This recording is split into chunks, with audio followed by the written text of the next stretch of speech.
back. Happy Divine Mercy Monday. Divine Mercy, is that a thing? I'm making it. You're making a thing? Divine Mercy Monday. Yeah. You have a joke for us today? I do. What do you call a clever clock? Maybe I should have told you ahead of time. What do you call a clever clock? Yeah. Are we going to tell them or are we going to put it in there? It's up to you. You do it different every time. Is it going to bug you? Are you waiting? I want to know what it is. Do you need to know now? Yeah, I forgot the question though. Okay. What? Well, today we're talking all about time. Time. Yes. Time. Yeah. So you want to wait till the end? Mm-hmm. Oh my goodness. What do you call a clever clock? That's the question, right? Yep. Okay.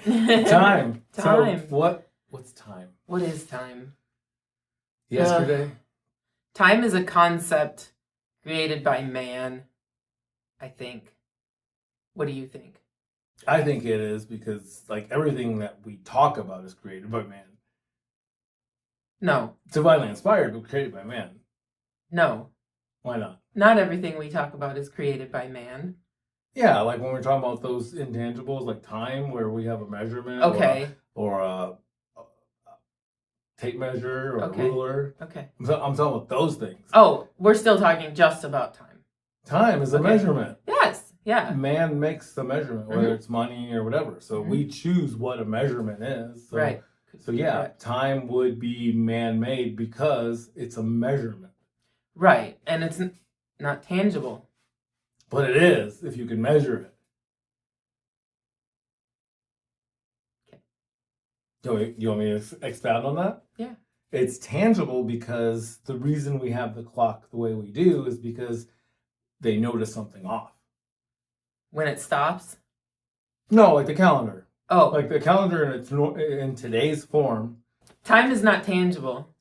Time is tangible How? because Pope Gregory said so. Okay. And so did Julius Caesar before him. Yes. So we have this calendar that's loosely based on the Julian calendar that was wrong because they observed that springtime started to shift and they weren't able to plant crops. So every year it seemed like things were changing and they could see the celestial bodies, the astronomy, they were looking at the stars. And as those were changing, they said, yeah, this isn't right. So Julius Caesar Gotcha. first observed it with his astronomers when he created the Julian calendar, Mm-hmm. which was, in effect, 45 BC. Okay. So, What we know now as 45 BC, so we can Yeah. date it. right. So Yes. on the Common Era calendar. Yes. We'll go into that in a second. So that's probably not what you were talking about when you said is time tangible. Did you have a Right. different thought? I'm just thinking about, like, we go by clocks and days and minutes and things like that, but that's a regimented format. But our lives, our natural cycle of life doesn't go by that regimented format. And so we're constantly fighting against it. I guess to a certain extent, but if you look at like if you rise and you work when the sun's up and you sleep when the sun's down, Right. That's not the time, But that tick, is tick, time. tick, tick, tick time that people think about when you talk about time. well, we talk about before that time what they used to look at in pre-Julius Caesar. Mm-hmm. They looked at the moon. Mm-hmm. The moon was it. So as Right. soon as you started to see the sliver, it was 29 days, and then Mhm. that was the next month. Tell me who looks at the moon now to tell what time it is. Everybody looks at the moon. We still do. The moon is essential in timekeeping, so is the sun. Mm-hmm. But at that time, they decided that they wanted to change some things, and it was just off by a few days. Mm-hmm. So along comes, I don't know who I should talk about first. There's two people I studied today. There's one is actually the Christian father of time. I learned about him today. And of course, there's Pope Gregory. So let's start with, since it's Pope Gregory and we're at St. Gregory's Abbey. Ting ting. Ting ting. Yeah, we have to talk about him. So let's save him for last. So let's talk about Julius Africanus Sextus. Gotcha. Yeah, so he was born in like 120, around that time frame. Mhm. And he was charged by Rome to work in the Pantheon's library so he was a Roman. Mhm. And in Jerusalem, he also worked there. So he had to look him up. There's a whole lot of stuff because his work is pretty interesting. he decided through the celestials, and remember, he's only 100 years removed from the apostles and from Jesus, and he determined the conception date of Christ. Interesting. And then he determined that the conception date was also the crucifixion date. Ultimately, he decided that Christ was born on January 1st. So if you look at January 1st, and it's only a week off of what we celebrate now, but the idea is that it was all based on the sun and creation. So then he started to talk about how Jesus was born on the day of creation. So all of his writings are about this. It's about time and how God created the world 5,500 years in his writings before when he was compiling this. So then he also said that in 6,000 years, which was 1,500 years ago now, that Christ would come again. So we know that time doesn't make sense. So I did the math, so you wouldn't have to, but check it out. So basically, he said that the second coming was going to happen when the world was 6,000 years old, is what I understood. Okay. And he had dated it at 500 or 5,500 years old when he had checked out when the flood was and through ancient writings and all that stuff. So basically, he's like, Jesus come back in like 500 years. So Jesus didn't come back in the way we thought, but something big happened. I kind of said, hey, what happened in like 500 AD? It's fall of Rome. So the Christian church moves into Europe. And so that's a pretty big deal. Right. We're still using the Julian calendar up until way, way further along. So I'm going to pause because that's going to get me to St. Gregory, or Pope St. Gregory, or however, St. Pope Gregory the Great. Gregory the Great! Yep. So Just the great. Before I get into He's that, the great one. I'm going to pass it on to you. So, intangibles. Intangibles? Yeah, you're still at intangibles. I'm like, no, it's written down. Right. We know time. No. It's the moon and the stars. Right, it's the moon and the stars. If you follow the moon and the stars, your timing is a lot more consistent than if you follow the 24 or 12-hour clock. Right. And it's a lot easier when you're camping to follow the moon and the stars and the sun than it is when you're living in the city and working, especially if you work night shift. Right. I work night shift. I love working in the country or living in the country because I know what time it is just by standing outside usually. Right. Yeah. And that's really easy to tell. And you wake up when the sun comes up, you go to sleep when the sun goes down, and you pray all the while in between. Yeah. And when you're doing that, you have a natural rhythm to your life. When you're going against, I have to be here at 11 and I have to do this at 12 and I have to do this at 1:30. Feel how much you're grinding against the naturalness of life and how people have to take, like artificial hormones to keep themselves going against it because they're fighting against their natural clock. Yeah, and not just hormones. I mean, people, they're drinking caffeine. Yeah. I was one of those people addicted to caffeine. I can honestly say, 3 or 4 energy drinks a day and then some Coke Zeros.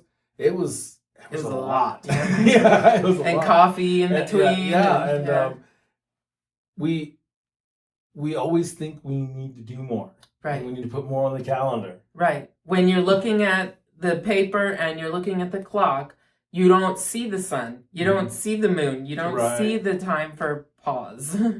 But it's important to have a calendar. It is. Why? So you can track how you've been and have a goal for where you want to go.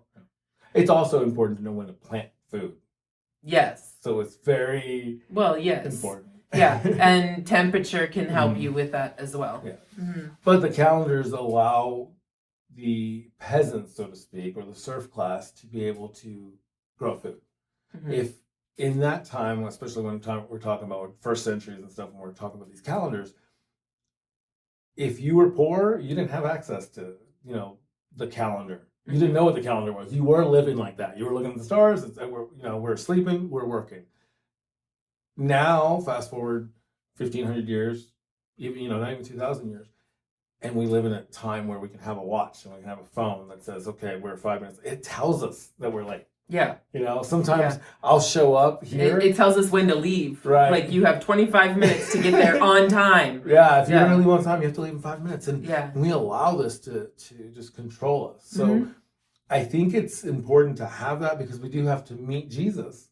And when we meet Jesus in community, it's nice to know when that is, you know, right, instead of like trying to scratch marks on your wall. Well, yeah, you would want to know where the mount was so you could hear the sermon, of course. So AD and CE.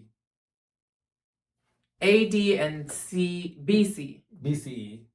Well, there's BCE, there's BC, there's AD, right, and there's CE. ABC. So CE is the new term that replaced AD. Right. Tell me what AD means. Okay, AD is... I didn't write it. Where's my there. paper? Okay. I just want to make sure I'm saying it right. Anno Domini. And it is Latin. It's medieval Latin for... let me do that part. Okay. Whenever you talk to like an old person and they talk about something that really exciting, like one of those Vietnam vets, they'll be like, "Oh, I remember back in in the year of our Lord, 1962." And that's what it means. It means the year of our Lord. Yep. So Anno Domini. Medieval Latin for Anno Domini is year of our Lord. Yeah. So the atheist, I mean, that's just it. The enlightened decided, let's not have AD. Take Christ out. Let's take that out. Let's do Common Era. So let's just base it on the Common Era. Which is still that. Well, that's where I'm going. So here we go. The Common Era calendar is the Gregorian calendar that was put in place by Pope Gregory the Great. So when you live by the calendar, you're still living by Jesus. You're still living by Jesus. He did this. I'm gonna mispronounce this, but he did a papal bull. Yes. Do you want to tell people what a papal bull is? I know it's a letter. There's a little more gravity to it. Yeah, a little more urgency. Right. So to get it pushed out was. What else am I missing? Because Father Simeon will be really upset if we don't get this one right. Okay. Well, then let's just leave it at that level. Okay. And if he wants to comment. Yeah, there you go. Comment below. So, big important letter. Yes. So on February 24th, 1582. He wrote a papal bull called Inter Gravissimissimas. Gravissimimas. It's a really tough word, but it means among the most serious. Will we find it and link it? We can probably find it. Okay. It's you can see it in his writing too. So among the most serious. And basically he's like, guys, springtime's changing every year. And we can't communicate with the farmers. We can't communicate with the people. The sun is moving and it's getting warmer in the wintertime. Things are wrong. And even though it was really small and the people that didn't understand and the unlearned, the uneducated didn't really know the difference because it was so minuscule, popes have to look further. And, and people that want to minister have to look further. So they said, within a few hundred years, it's going to make a difference. So on October 4th, of 1582, and I'm looking at it to make sure. When you went to bed that night, the next day when you woke up, it was October 15th, 1582. So a whole week. So you slept for a whole week. A whole week. And that's I want that. So he gave everybody about a year warning. So it was almost a year. He said, basically, we're changing the calendar, and when you go to sleep on this day, you're going to wake up on this day. Yeah, you don't really get to sleep for a whole week. The whole calendar changed. That's a bummer. So, that calendar, unlike the Julian calendar that it replaced, was based on Anno Domini, the year of our Lord, 1. Right. And even though it did that in October, but that was 1, which means that CE means it needs to be based on the Common Era, which is based on the most common calendar, which is the Gregorian calendar, which is based on Anno Domini, the year of our Lord. So, sorry. I got into this with somebody once, and it was really cool to learn about Julius Africanus Sextus. Yes. Check him out. He's pretty cool, pretty awesome. Talking about time. So this weekend, we took the kids to Mass, and we had a visiting priest from Colorado who is a Jesuit. His name I don't remember, but I can probably get it down there for you. Father Michael. Was it Michael? I thought it was Matthew. I think it was Michael. Okay, we'll see. We have this letter to donate and pray for their ministry. Yes. Kiara's got one, so. Okay.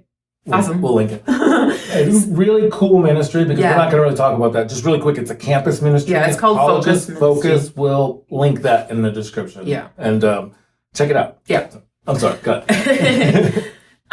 So he was preaching about what it's like to be a teenager or a college student at this time. And the biggest thing that they are fearing or focusing on is the abundance of choice. And in the abundance of choice, it creates ambivalence. And ambivalence is the inability to pick a side of the fence. It's like a squirrel in the road. Mm-hmm. Left, right, left, right. Right. Yeah, or you're just walking straight down the path, looking at everything, saying, oh, I want that, I want, and you end up not getting anything or doing anything. Right. So that was the inspiration about time, because you are saying we live way too long to not do something. Yeah, everybody's like, I can't make a difference. I can't do this. And you make excuses all the time. I have for 3 years. And you're so busy and you got to do this and this and that. Yeah. But we find time for things that are important. Right. This podcast, we're not getting paid for this. We're not getting paid for it. It's a labor of love and we don't need that. But it's something that we've committed to. And it's something beautiful because I get to talk to my wife about her faith. That's pretty neat. And to like study and do these book reports with my spouse, do it. Even if you're not doing a podcast. Yeah, if you're not publishing them, just record yourself. Because you know what? Our kids can pick up our phones and watch these videos later in life. Whether they haven't yet. Yeah, they won't. They're like, those guys are nerds. Well, I hear a lot of celebrities say like their kids haven't watched anything that they've done. Our kids, I think, watched one thing that we did, and then they didn't care. We're done. Yeah, we hear them lecture all the time. But we do have all this time, and it seems like we waste so much of it with things that aren't important. And in today's world, it's definitely technology, but it's always been something, you know. And in the time of Christ, it was feeding your family, and it was really easy to. Still is. Yeah, it's like you're wasting time on things you think are important. And you're wasting the time that you should be spending with your family and growing. Yeah. And how does that manifest? This morning was a good example for us. Oh. I woke up. It's giving me chills just thinking barking, about it. Like 30 minutes before my alarm clock goes off. Really? The dog's barking. So I was like, okay, there's a deer in the yard. There's a possum in the yard. There's something going on in the yard. So I step outside. I go, do the old man thing. He looks at me, goes back in his doghouse. I go back in. So I decide I'm going to sit and have my coffee and just stay awake. No sense in going back to bed. But I didn't wake you up because Lent's over. And you're allowed to sleep in now. So sweet. But watch. But then I forget that we're supposed to do this show today. We're supposed to record today. And so we're getting the kids together. And then all of a sudden we're like, we have 20 minutes. And I didn't wake her up. So do you want to go get your side of the story? Yeah, I didn't know that we were going to be recording today. I thought we were going to be doing it tomorrow time. And so... We didn't write it on the calendar. Yeah, it wasn't planned. Write things on the calendar. Yeah, calendar. Time. Anyways, okay. So I wasn't ready. I didn't have my outfit. I didn't have anything ready at all. I didn't have anything planned. I'm like, I'm not ready to do this. I don't even know if, the right people are going to be around to coordinate everything. Right. And he's like, we're talking about time. This is perfect. Do it. Do it. Let's do it. So here I am. So we're talking about time. Yeah. But I had to like rearrange everything in my brain. I had 7 things that I had to do in 20 minutes. And get the baby ready. Right. But you did that for me. So thank you. And probably another 1 or 2 of those other 7 things you had. Probably, yeah. Time gets away from us if we don't have a focus. We do have a focus. We have a focus on recording. We know what we're going to do. Not only did we get here in time, we were able to go to Mass and celebrate that. And we have help with Rita. She's in the other room. You don't hear her screaming. So. Yeah.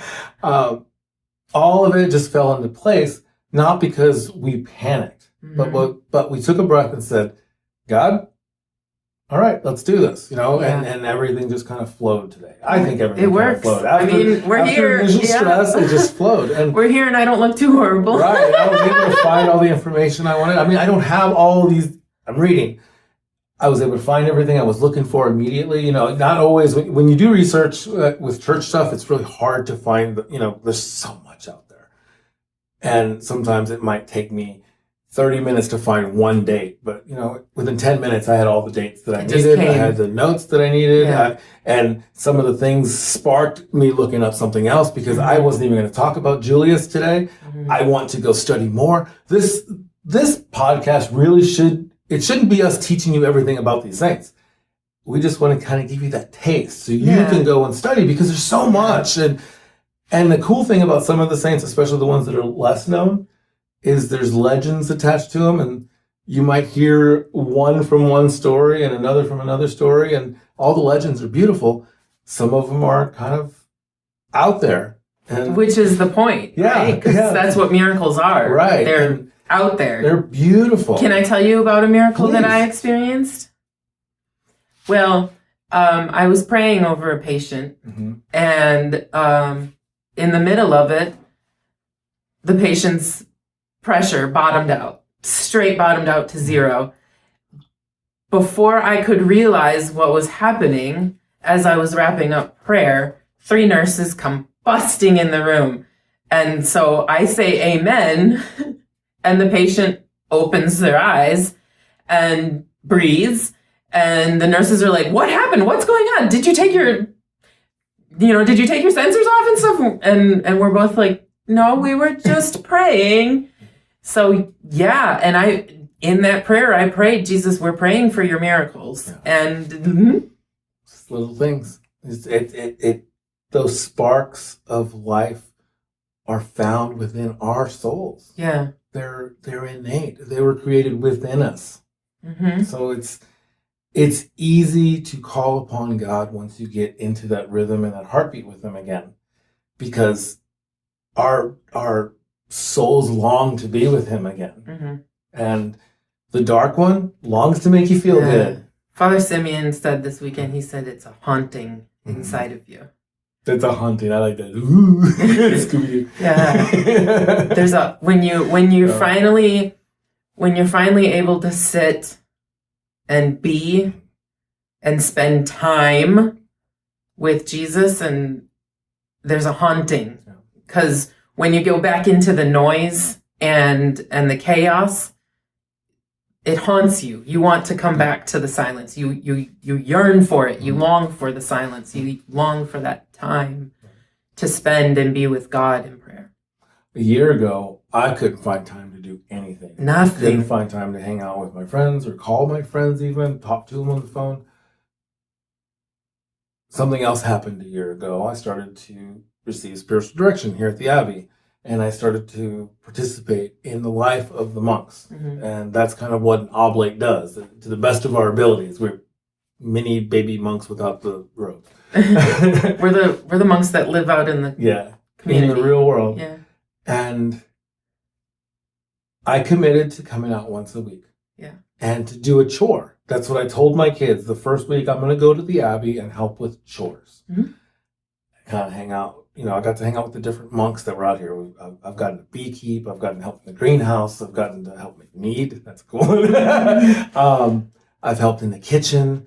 I've helped do plumbing, whatever it is. And it's just, let me do this because I have some gifts. So let me do this. And that's it. It's just, I've offered that as an oblation, which is what an oblate comes from. And once a week I come here and I do that because I don't have time for all the stuff at home. When I come here, it's really easy to help someone else finish something or complete something. And then when you get home, it's not as hard because you're like, I accomplished something today. Yeah. With someone. Yeah. So I'm going to do another thing. Yeah. So I would challenge you. I know everybody can't go to a monastery every week. We are very blessed. Yeah, we are very blessed. But you can do something nice for someone every week. Yeah, it doesn't have to be a monk. Yeah. 4 hours a week, like a morning, from breakfast to lunch, go to a family member's house and watch their kids or help someone clean up their house or go cut their grass. Some act of love or service, but not just once. Commit to doing it every week. And if you can commit to doing that for someone every week and not knowing what you're going to do week to week, even better. Mm-hmm. Because it really is. When I come here, I love doing the bees, even though I get stung so much here. Well, Father Simeon said amongst all the chores, yeah. these are probably the less... Yeah, the least painful. Yeah. But I don't usually know what I'm going to do, and I love that because it gives me the opportunity to not think and not to be in my head and to just be here. And then I have a monk there next to me that says, hey, let's keep praying, let's move. We're working and we're praying, ora. And so that spiritual direction, and that doesn't have to just come from a monk. I can't reiterate that enough. You can go to your parish priest, your pastoral associate, your pastor, your youth minister, somebody. Yeah, someone that you know is walking that walk. You don't go to someone that's sick and say, hey, it looks like you have a cold. Let's hang out. Let's hug. You're going to go to someone healthy. Right. So find someone healthy. And it doesn't mean that they're not having their own struggles, but find someone healthy. Find someone healthier than you. Yes. Yeah. Because that person should be finding somebody healthier than them. And that's what it is, 2 by 2. Mm-hmm. Christ says, wherever 2 or more are gathered, there I am in their midst. And I firmly believe that's when we start to pray. Not just when we show up at the church, but when we start to pray and our lives get into that rhythm, that breath, that song, the prayers that we say together, our heartbeats. Yeah. Yeah. We unify our heartbeats. It's so easy to do. Think about when you put on your favorite song, next time you put on your favorite song, pay attention to what your heart does when you do it. Pay attention to what you listen to and what your heart does when you listen to it, and play around with different music. Listen to something you haven't listened to before. And measure your time. Change the way you measure time. Yeah. Do it by song. Say, you know what? I'm going to go work on the garden for 3 songs. Mm-hmm. Put 3 songs in your playlist and go. Guess what? You're probably going to do more than 3 songs because sometimes it's just... Or eventually your songs are going to become an hour long. Yeah. Well, we got American Pie. Oh, you got a really long one that's like 30 minutes long. A bunch of them. Or you just put on Gregorian chant. Yeah, just the whole album. So we got 1 hour Gregorian chant. Yeah. Which is a really cool thing. Find a way to search for God. Yeah. That's it. Search. And for everybody, that's going to be different. Just remember that God is going to come to you in your way, not anybody else's. Right. Right. And so it can't really be measured by normal standards. Mm-hmm. It has to be measured by your experience. So, Pope St. Gregory the Great made up the calendar. Yeah. So once again, the church lays claim to something that the secular world uses every day. If we could just copyright things, we could probably fix the roof. Probably. Churches always need their roof fixed. It's like an ongoing thing. I don't care what religion you are. You're always raising money to fix the roof. Because you have to protect what's inside. Yeah. And there's important things inside. The world is not as ugly as you think it is, but it is ugly. There are some ugly things out there. But we have to live in a world of love and peace. And if you get a community of people that feel that same way, it's a lot easier to live. Yeah. I can tie time into the Jeremiah 18. Oh, my goodness. Oh, that Jeremiah? Can you tie it into Jeremiah 18? Go for it. Okay. So the potter talks about the clay, right? Mm-hmm.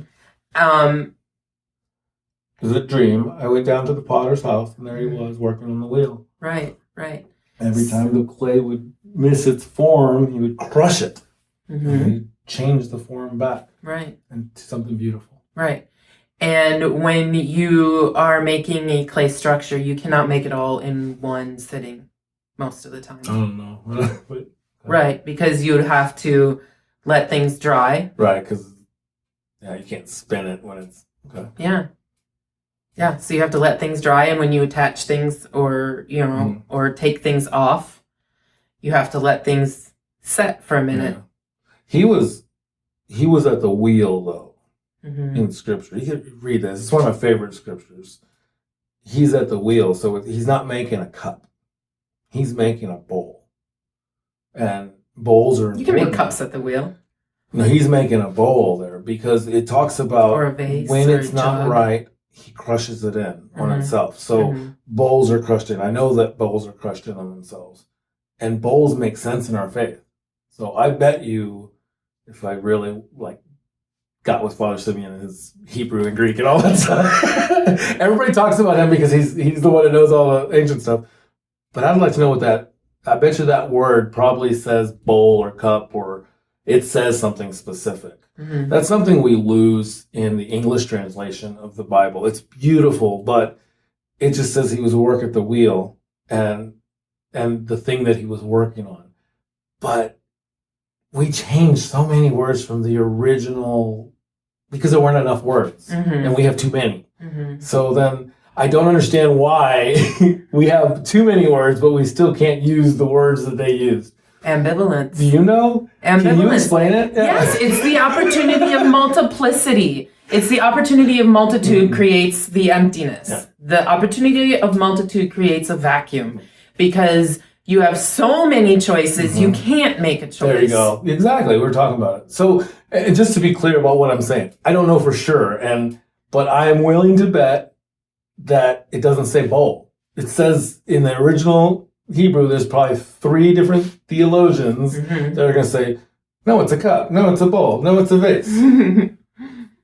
Because one tribe used that word as a base or a vase, and one tribe used it as a bowl. So there's so much of that. And I think we can get caught up in those things sometimes. Right. Yeah. Sometimes they can be good. For me, I love that scripture. I used to go by the name Willie Putty. And I was on retreat talking about Jeremiah 18, and the kids on the retreat, Diana was one of them. I'll have to make sure she watches this video. Love you. I hope you're doing really good. Praying for you. We're always praying for you. But yeah, we were making, I was using silly putty, and someone said, that's Willy Putty, and then we got the website, and then I've lost the website. It's a Chinese website now, don't go to it. They're making money off of it. But that was it. I always felt like that piece of clay. I felt like God would always get me right to the edge, and I'm like, no! And I'm like, now we gotta start over. And was it God or was it you? I don't know, because Jeremiah 18, it's God. God is like, no, that's not right. It's not perfect. So who's sitting at the wheel? Yeah, it's got to be God. And It has to be. And if we fight it, we're like that lump of clay that's just going to flip all over the wheel, and God's never going to be able to make it beautiful enough. Right. But the cool thing about God is his hands never leave the wheel. Right.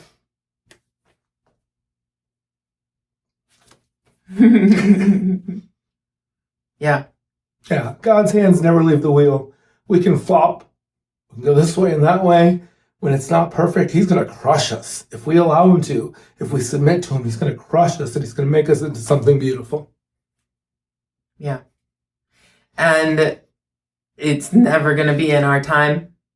It's never going to be what we want. Never. So rules and boundaries keep us in. Okay, I want to flesh this out. Rules and boundaries keep us in. Yeah, like Time is a rule. Time is a boundary. Time is a measurement. So, without those, we don't. Okay. We're like an Oklahoma flag.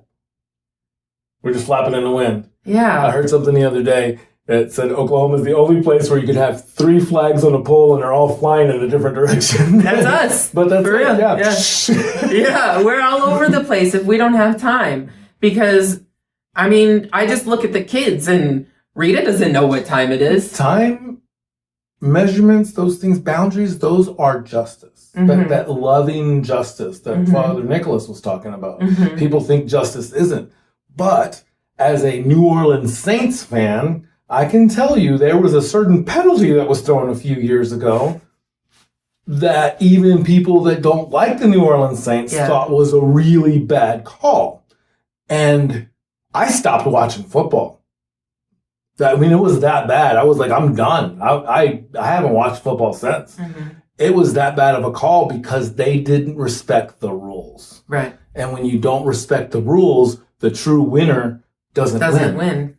So I stopped watching the NFL long before everybody else stopped watching NFL, and it was that moment. It was when the refs disrespected the rules, and the commissioner said, 2,000 years, the church, when the rules are disrespected, things happen. Yeah, the winner does. Yeah. Things change and things get fixed. You don't get to just break the rules. And I love that because we learn more. We learn that the world's not flat and it's round. Right. Yeah. Right. Even though that's a misconception because most Catholics always knew that the world was round. Right. Okay. So we were astronomers. So here's a little tangent. Martin Luther denounced Nicholas Copernicus because at that time they were saying that the revelation of the moon and the sun was geocentric. It was earth-centered. Right.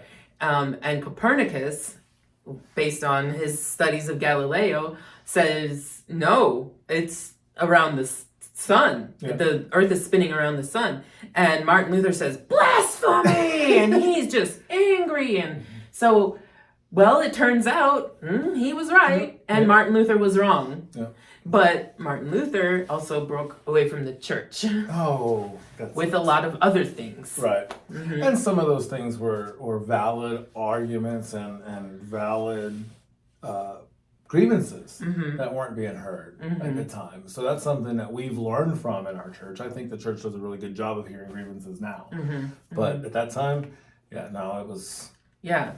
And so breaking out of the rules, you put yourself out into a land where you don't know. Shia LaBeouf put it really, really well, and he probably heard it from somebody else. That was hanging out with those Capuchins. Yeah, he was. And so he said, freedom just for freedom's sake is nothing. You can't do anything with everything. Right. If you get placed in the ocean with absolutely no boundaries around you, you're going to drown. You're going to drown. And so you have to have the rules. You have to have the boundaries. You have to have guidance. And the best way to do that is to, follow what's in your culture, what's in your society until you know better. And once you know better, do better. Right. I love what Father said yesterday when he was talking about the rule. There's two kinds of monks. Both fathers said that there's two kinds of monks, Father Nicholas and Father Simeon. There's the ones that are guided by the rule, and there's some that are tamed by the rule. Yes. And, well, Simeon was quoting Nicholas. Yeah. Yes. Like right afterwards. Yeah. So I said they both said it. So. Yeah. And it's true. I mean, I can see that. I'm the type of person that is tamed because if I go onto my own devices, I'll go a long way off. So we have to decide where our values come from. Right. So. And I'm the one that picks. I'm like, oh, I know a bunch about this. Oh, now I know a bunch about this. And so I'm just gathering information and picking it all up. And I mean, so it's all up in here and it's not going anywhere. Yeah. And I just know a little bit about everything. Yeah. Yeah. Cause you go out and do it. Yeah. Well, it's just, I am a jack of all trades and a master of none. Yeah. And the rest of the quote? I forget. Better still than a master of none. Better still than a master of none. So a jack of all trades is a master of none, but still better than a master of none. None. Yes. Yeah. Be a master of don't be a master of something. No, you can. If you're not going to be a master of something, just learn a little bit about everything. Learn a little bit of everything. Because that makes you more valuable than one master. Yeah. So, yeah. And we are never as masterful as the master. Right, and that's it. That's kind of how I see myself. I know a little bit about plumbing and I know a little bit about electricity and carpentry and video editing and scripture and philosophy, and lighting but I'm an apprentice at all of them. Right. And I like living there because I love learning. Yeah. And for me, I know God's there, but seeking to understand Him more is beautiful. So, what do you call a clever clock? What do you call a clever clock? Clockwise. You're my clockwise. Until next time, Work hard. be kind. Have fun. I love you. Clockwise.